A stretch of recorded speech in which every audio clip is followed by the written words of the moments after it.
to our series Mahan, where we discuss the formative years and the struggles in the great lives that we are going to discuss. Last time I promised that, as per the popular demand, I'll bring stories of industrialists and bankers. So today we will speak and discuss the life of Sorab Pochkhanwala. Sorab Pochkhanwala was the founder of Central Bank of India, and he was one of the greatest banking minds who took Indian banking to new heights right from a very young age. He was born in 1881. Mother's name Gulbai, father's name Nasarwanji. In the mid-central Bombay, his father was operating a hotel. Like an ordinary Parsi household, he had a very uneventful early childhood because he was the youngest of the 7 brothers and sisters, 4 brothers and 3 sisters. At the age of 6, he lost his father, and immediately after he lost his father, the news came that the bank in which he kept all the savings from his small business had gone belly up. Those days, banking crises were very, very frequent. Many banks were formed, there were no regulators, and many banks also went bust. So suddenly, at the age of 6, he was thrown into near poverty. He had to go from pillar to post because his elder brother, who was a clerk in the Chartered Bank of India, China, and England, was the head of the family. He was supporting, but Sorabji had to chip in at the young age, and there was another shock that was waiting. His brother, one of his elder brothers, got drowned in a well and died when he was just 10 years old. So these twin shocks of his father's death, collapse of the bank, combined with another death in the family, it formed the childhood of Sorabji. He became self-dependent. He knew how to lead life frugally, and when he was barely 12 or 13, his brother, who was working in a bank, taught him how to play violin. Sorabji went deep into it. He not only learned violin, he supported family income by teaching violin to others.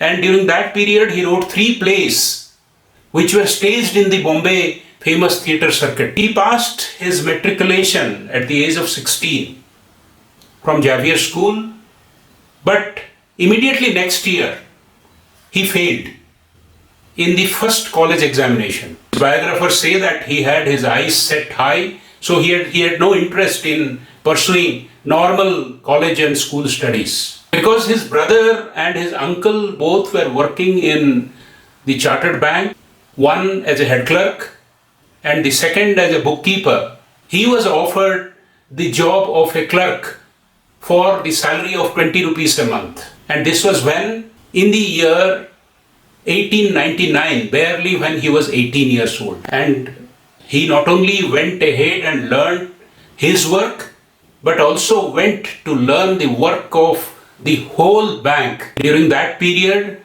he continued his tuition for violin, he continued his dramatics, he continued his visit to the market, and also did many things to find that how to support the family. Now came the occasion when his term came and he was recognized for his work. He knew that in that bank, no way an Indian can be promoted as an officer. Those days, the entry level of officers used to be sub-accountants, which is equivalent to assistant manager today. He asked for a sub-accountantship but was denied so.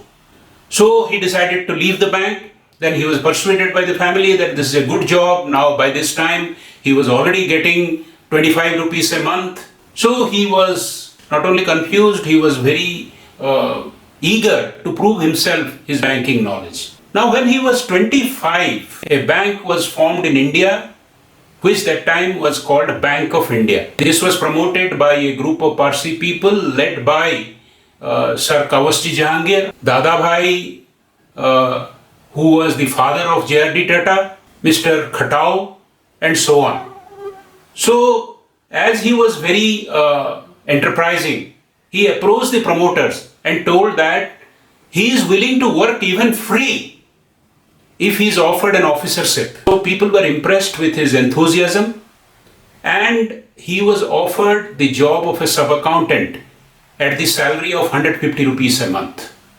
He set up the entire bank because the British banker who was to come and join as the first manager, he got delayed. Again, he found that there is a bias towards Englishmen, and previously he was more upset because he tried to study. Those days there was no Indian Institute of Bankers, so he applied for Institute of Bankers in London and passed the Part 1 and Part 2 examination.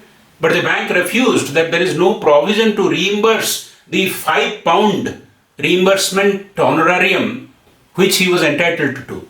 He found that there is no change in the new bank because he was getting 150 rupees as a sub-accountant.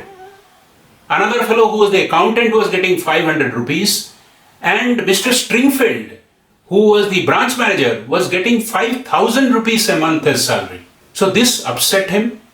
He tried to persuade the management that this is unfair, and those days Swadeshi Andolan was coming up. So he told it is time that Indians must be offered position of importance in banks because banking must be built by Indians. But it was not to be. So in 2011, he decided that life is beckoning for bigger things. He went ahead and found that how much money is required to set up a bank. When he went and met Mr. Stringfield, who was his manager, laughed at his proposal. He told that no Indian is fit to run a bank yet. So he was more determined.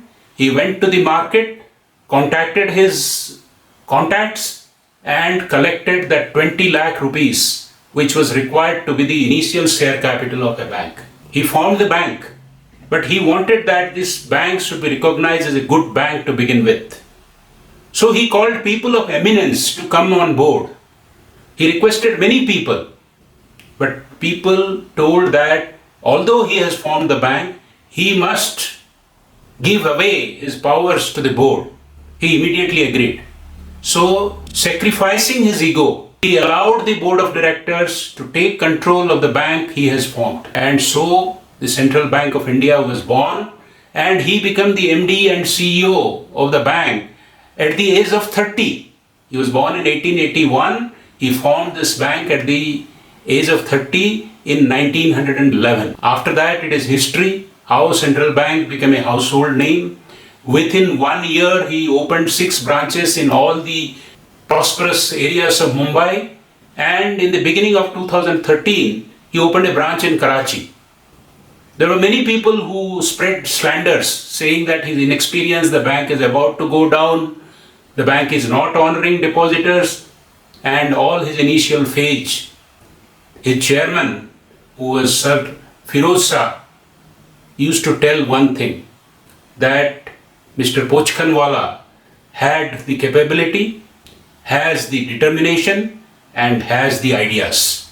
So this was Pochkhanwala for you, a very difficult childhood, very self-independent and supporting kind of young adulthood, always going after knowledge, going after idea, and thinking big, and forming a bank which was at that time the complete domain of only big Englishmen.